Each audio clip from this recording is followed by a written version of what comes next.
What would you advise on relating, Clive? Well, it's creating that alignment with them. One of the things we talk about is mirror and matching, is being able to mirror the way physically or the conscious and the subconscious. Carl Jung, father of psychology, once was asked, what's bigger, your conscious mind or your subconscious mind?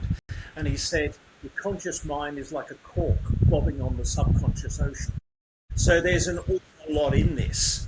So when we look at how we mirror someone, because if someone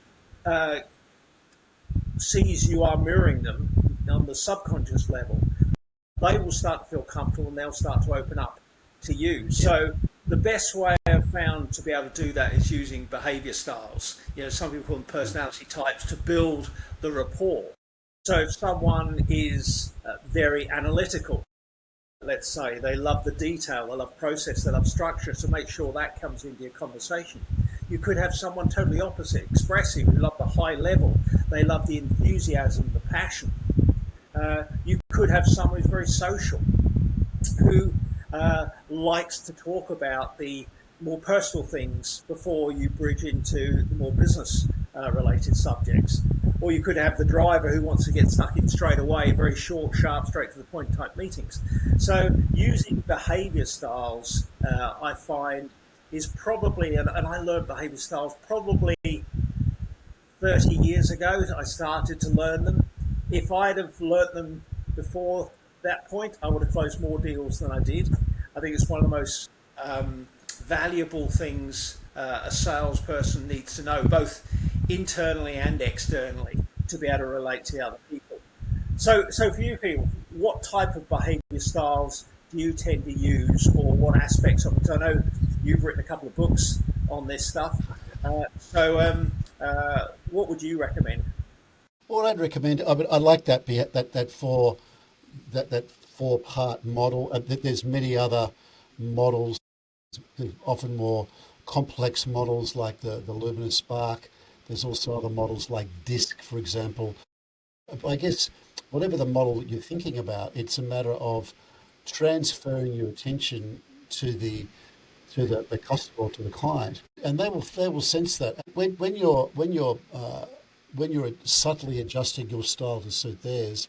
That's a mark of respect. It's also a mark of relationship. Like if you you can go out to a restaurant at night and look at couples, and you can see how well that couple's getting along from a distance, just by how much they're matching each other in the way they're talking. If there's a lot of mismatching, the relationship's in trouble. A lot of matching, the relationship is strong. It's a similar environment with a client. Not that you're having a romance with the client, but a client and a salesperson getting on well together will be matching each other, and you'll find that they'll start matching you, and that's a marker that the relationship is deepening. So I'm not as keen on. I think you definitely use a model, whether it's behaviour styles, whether it's spiral dynamics, whether it's DISC, whatever it might be.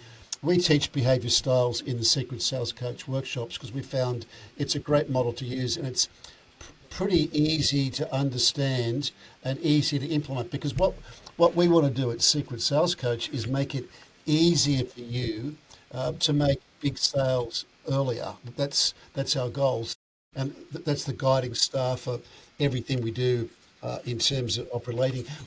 What else would you say is important in the relating aspect there, Clive? Well, I think there's this whole thing about changing your style, whichever way you do it, formally through behaviour styles or just trying to align with the other people.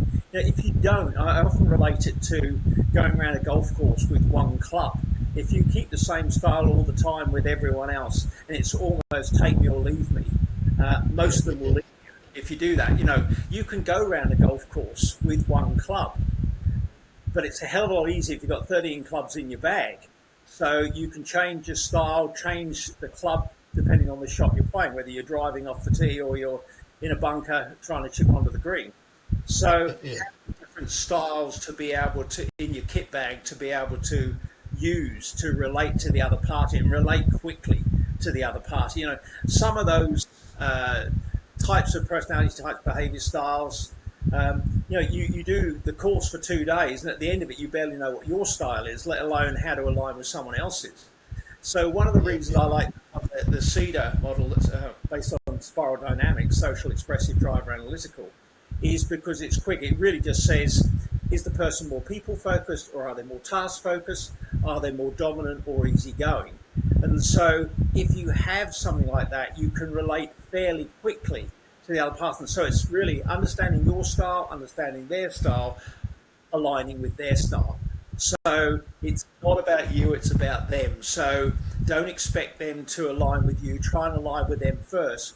Once you start to do that and they feel as though you are aligning with them, they'll start to align with you. yes, yes.